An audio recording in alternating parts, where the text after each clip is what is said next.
Hi guys, welcome back to my YouTube channel. Hope आप सभी बहुत अच्छे होंगे। आज के इस वीडियो में हम बिजनेस प्रपोजल के ड्रामा के एपिसोड 1 को हिंदी में समझने वाले हैं। एपिसोड से पहले मैं आपको के ड्रामा के बारे में थोड़ी इन्फॉर्मेशन दूंगी। यहाँ पे शिनहारी अपने क्रश को पसंद करती है, लेकिन उसे पता चलता है कि उसकी ऑलरेडी तो गर्लफ्रेंड है। तब उसकी रिच फ्रेंड को उसके फादर ब्लाइंड डेट पे जाने के लिए प्रेशराइज करते हैं, तो जिन योंग सो उसे अपनी जगह पे ब्लाइंड डेट पर भेजती है। हारी डेट पर लड़के को रिजेक्ट करवाने जाती है, लेकिन शॉक हो जाती है क्योंकि वो लड़का उसी की कंपनी का सीईओ कांग तेमू होता है। तेमू अपने ग्रैंडफादर के ब्लाइंड डेट प्रेशर से परेशान होता है, इसीलिए वो डिसाइड करता है कि नेक्स्ट लड़की से शादी कर लेगा।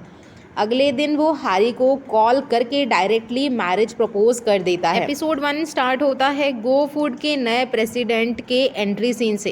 कांग तेमू एयरपोर्ट से फुल कॉन्फिडेंस के साथ कोरिया वापस आता है। वो अपने ग्रैंडफादर की कंपनी के लिए ओवरसीज काम कर रहा था, लेकिन अब वो कंपनी का प्रेसिडेंट बनने के लिए रिटर्न करता है। शिनहारी अपने कलीग्स के साथ उसकी स्पीच को सुनने के लिए ऑडिटोरियम जाती है। किसी ने भी तेमू के चेहरे को नहीं देखा है, इसलिए सभी लोग उसे देखने के लिए बेकरार हैं। तेमू को कंपनी एम्प्लॉयज़ के सामने एक स्पीच देनी होती है, लेकिन वो वहाँ खुद नहीं जाता है और अपने सेक्रेटरी चा सुंग हुन को भेज देता है। इस बात से उसके ग्रैंडफादर चेयरमैन कांग दो गो काफ़ी अपसेट हो जाते हैं। गो फूड की रिसर्च शिनहारी को तेमू का मीटिंग में ना आना काफ़ी फ़नी लगता है। उसी टाइम पे यहाँ पे हम देखते हैं कि तेमू मिस्टर पार्क के गोल्फ एरिया में जाते हैं और यहाँ पे उसे ब्राइबरी यानी रिश्वत लेते हुए रंगे हाथों पकड़ते हैं। वो उसे कहते हैं कि मैं सब जानता हूँ कि आप कंपनी में क्या कर रहे हो, सभी एम्प्लॉय से रिश्वत लेते हो, अपने नाम पर इतने सारे लैंड को खरीदते हो, आप तो हमारी कंपनी को डुबा ही दोगे। और वो वहाँ से चला जाता है। आज हारी का बर्थडे होता है और अपने वो टीम मेंबर्स के साथ बाहर डिनर के लिए जाने वाली होती है, लेकिन तभी यहाँ पे उसके क्रश ली मिनो का मैसेज आता है कि वो उसे रात को रेस्टोरेंट में मिले। इसीलिए वो अपने टीम मेंबर्स को सॉरी बोलती है और उससे मिलने के लिए वो रेस्टोरेंट की ओर जाती है।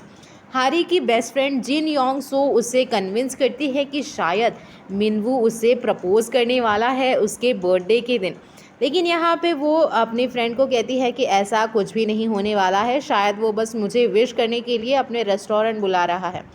वहीं दूसरी ओर हम देखते हैं कि कांग तेमू अपने सेक्रेटरी के साथ जा रहा होता है। उसके ग्रैंडफादर उसे पकड़ लेते हैं और उसे वो डांटते हैं कि वो स्पीच देने क्यों नहीं आया था। यहाँ पे वो उसे एक स्पेशल प्रोजेक्ट के बारे में भी बताते हैं। वो चाहते हैं कि तेमू जल्दी से शादी कर ले, इसलिए उन्होंने उसके लिए 20 ब्लाइंड डेट्स अरेंज कर दिए हैं इलाइट बिजनेस फैमिलीज़ की लड़कियों के साथ। तेमू तुरंत ही मना कर देता है। अब हारी फाइनली मिनवू के रेस्टोरेंट में पहुंच जाती है और वो यहाँ मिनवू को एक केक डेकोरेट करते हुए देखती है, तो उसे लगता है कि वो केक उसी के लिए है और वो अपनी फ्रेंड योंग स्यो के वर्ड्स को याद करती है कैसे मिनवू आज उसे प्रपोज कर सकता है। वो दौड़ती है उसके पास, लेकिन उसे पता चलता है कि उसके रेस्टोरेंट में एक कपल आए थे और उसने वो केक उन कपल्स के लिए बनाया था।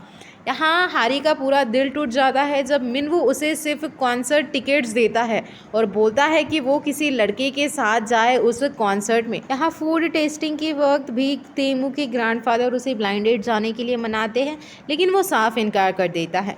तो यहाँ पे उसके ग्रैंडफादर कहते हैं कि तुम और तुम्हारा सेक्रेटरी चा, कहीं तुम दोनों का ही तो कोई रिलेशनशिप नहीं है, तुम दोनों ही तो डेट नहीं कर रहे हो। यहाँ पे सेक्रेटरी चा डायरेक्टली बोल देते हैं कि मैं अगर गे भी होता तब भी तेमू मेरे टाइप के लड़के नहीं है और हम दोनों डेट नहीं कर रहे हैं। ये काफ़ी फ़नी इंसिडेंट है एपिसोड 1 का। वहीं दूसरी ओर हमें शिनहारी के फैमिली के बारे में बताया जाता है। शिनहारी के मॉम डैड एक चिकन रेस्टोरेंट चलाते हैं और उसी में उसका भाई उनकी हेल्प करता है।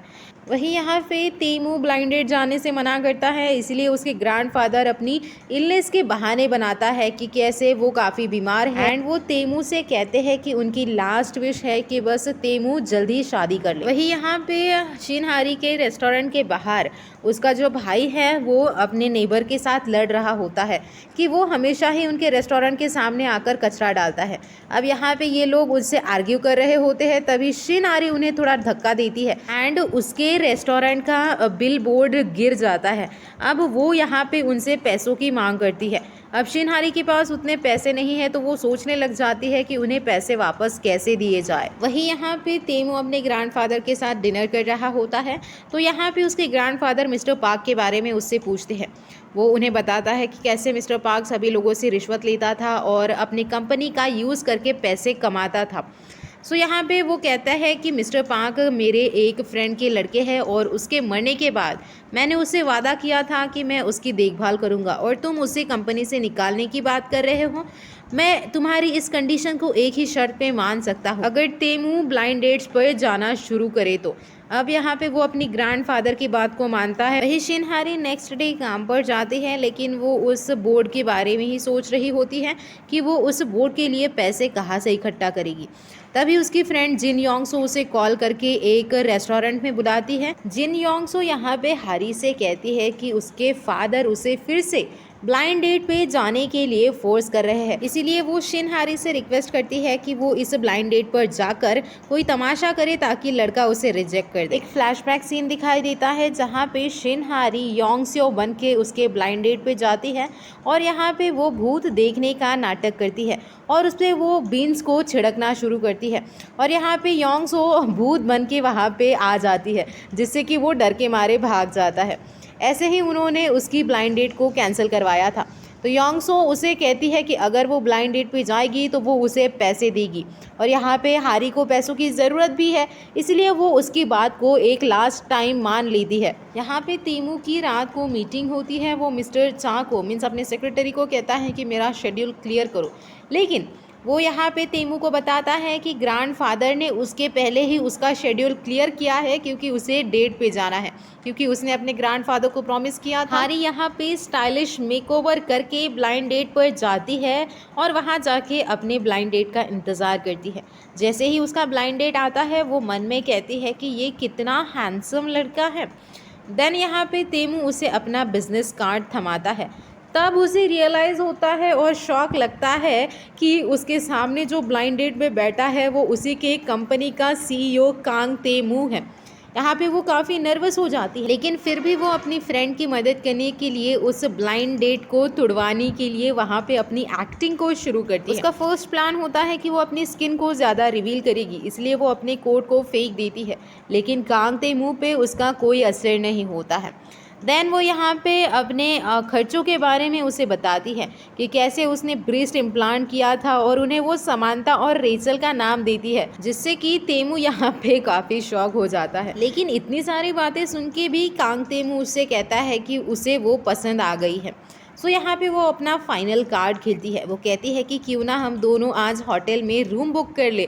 सो कांग तेमू सच में होटल में रूम बुक कर लेता है और वो अपने कमरे की ओर जा ही रहे होते हैं कि एक पीछे से औरत आती है और शिनहारी के बालों को पकड़ती है। कांग तेमू उसे बचा लेता है। वो औरत एक फ़ोटो दिखाती है और उस फोटो में उसके हस्बैंड के साथ जो लड़की खड़ी है ना, उसके बाल यहाँ पे शिनहारी के बालों से मैच करते हैं, इसलिए वो उस पर अक्यूजेशन लगाती है कि उसका और उसके हस्बैंड का अफेयर चल रहा है। अब ये दोनों होटल के बाहर निकलते हैं और शिनहारी प्रिटेंड करती है कि वो 4-5 लड़कों के साथ तो यूँ ही घूमती है। इट मीन्स कि वो जो औरत उस पर अटैक कर रही थी वो सच था। अब यहाँ पे वो वहाँ से चली जाती है।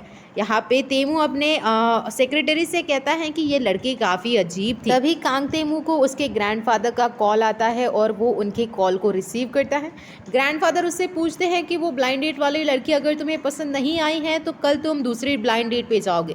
लेकिन शॉकिंगली कांग तेमू अपने ग्रैंडफादर को बताता है कि आज मैं जिस लड़की के साथ ब्लाइंड डेट पर गया था मुझे वो पसंद आ गई है और मैं उसके साथ शादी करने वाला हूँ। देन यहाँ पे हारी अपनी फ्रेंड को मिलने के लिए जाती है और उसे बताती है कि सच में आज उसने ब्लाइंड डेट पे काफ़ी मेहनत की है और वो लड़का उसे रिजेक्ट ज़रूर करेगा। एंड फाइनली उन्होंने ब्लाइंड डेट को सक्सेसफुली ख़राब कर दिया है। वो सेलिब्रेट करने के लिए दोनों यहाँ पे सिंगिंग कॉम्पिटिशन करते नज़र आते हैं। तभी योंगस्यो को उसके फादर का कॉल आता है जो उसे बताते हैं कि प्रेसिडेंट कांग तेमू उससे शादी करने वाले हैं।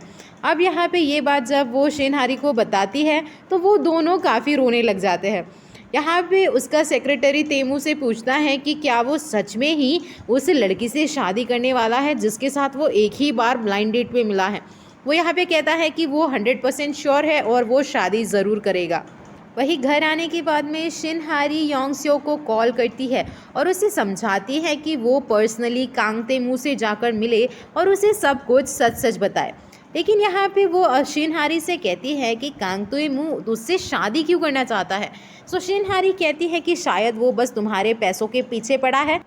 अब नेक्स्ट डे शिन हारी अपनी कंपनी में जाती है और वहाँ पे वो लिफ्ट में चढ़ जाती है, लेकिन वहाँ पे प्रेसिडेंट कांग तेमू और उसका सेक्रेटरी होता है। वो वहाँ से लिफ्ट के बाहर भागती है तो उसका आईडी कार्ड वहीं पे गिर जाता है। तो यहाँ पे कांग तेमू उसके आईडी कार्ड को उठाता है और उसका नाम पुकारता है। शिन हारी उस आईडी कार्ड को लेने के लिए जाती है और ज़ोरों से भागती है। कांग तेमू कहता है कि ये काफ़ी वियर्ड लड़की है। जब वो यहाँ ऑफिस के अंदर आता है तो वो यहाँ शिन हारी की प्रोफाइल को देखता है और वो उसे पहचान लेता है। वो कहता है कि शिन हारी काफ़ी अच्छी रिसर्चर है। ग्रैंडफादर उससे कहते हैं कि मुझे ये सब बातें नहीं सुननी है, मुझे बताओ क्या तुम सच में उस लड़की से शादी करने वाले हो। वो कहता है कि मैंने तो सब कुछ अरेंज कर लिया है और मेरे लुक्स को देखकर वो मुझे मना भी नहीं कर पाएगी। तेमू के ग्रैंडफादर तेमू के सेक्रेटरी से बात करते हैं कि वो बस इतना चाहते हैं कि तेमू बस शादी कर ले और खुशी से ज़िंदगी काटे। वही हम देखते हैं कि शिन हारी योंग स्यो से बात कर रही होती है और वो एक कन्वीनियंस स्टोर में होती है जब एक लड़का उसकी ड्रेस को ख़राब कर देता है। वो काफ़ी महंगी ड्रेस होती है लेकिन फिर भी वो उस लड़के को काफ़ी प्यार से समझाती है। ये सारी बातें यहाँ पे तेमू का सेक्रेटरी सुंग हुन देख लेता है। अब यहाँ पे योंग सो अपना वॉलेट मार्केट के अंदर ही भूल जाती है, इसलिए वो उसे वॉलेट देने के लिए आता है। दोनों एक दूसरे की आइडेंटिटी नहीं जानते हैं लेकिन उनके बीच एक क्यूट कनेक्शन फील होता है। योंग सो की रिक्वेस्ट पर हारी एक और ब्लाइंड डेट पे जाने के लिए रेडी हो जाती है। योंग सो हारी से बस ये चाहती है कि वो बस तेमू से एक लास्ट टाइम मिले और उसे क्लियरली बता दे कि उसे तेमू के साथ शादी नहीं करनी। हारी अपने फ़ोन को यूज़ कर रही होती है, वही यहाँ पे तेमू उसे कॉल कर रहा होता है, मीन्स योंग सो को कॉल कर रहा होता है। वो देखता है कि हारी के फ़ोन पे उसका कॉल नहीं आया है, इसीलिए वो अपने नंबर को हारी के फ़ोन पर सेव करता है और उसे कहता है कि अगर उसके पास 2 मोबाइल है तो उसके पास भी उसका नंबर होना चाहिए, क्योंकि इवेंचुअली वो दोनों एक दूसरे से शादी करने वाले हैं। यहाँ पे हारी डायरेक्टली उससे कहती है कि वो उससे शादी नहीं करना चाहती है। तेमू उससे रीज़न पूछता है कि वो क्यों शादी नहीं करना चाहती है। जब वो स्टेयर्स से गिरने वाली होती है तेमू उसे बचा लेता है और यहाँ पे वो तेमू को काफ़ी प्यार भरी नज़रों से देखती है, लेकिन वो उससे कहती है कि आज के बाद वो उससे ना ही मिलना चाहेगी और बातचीत करना चाहेगी।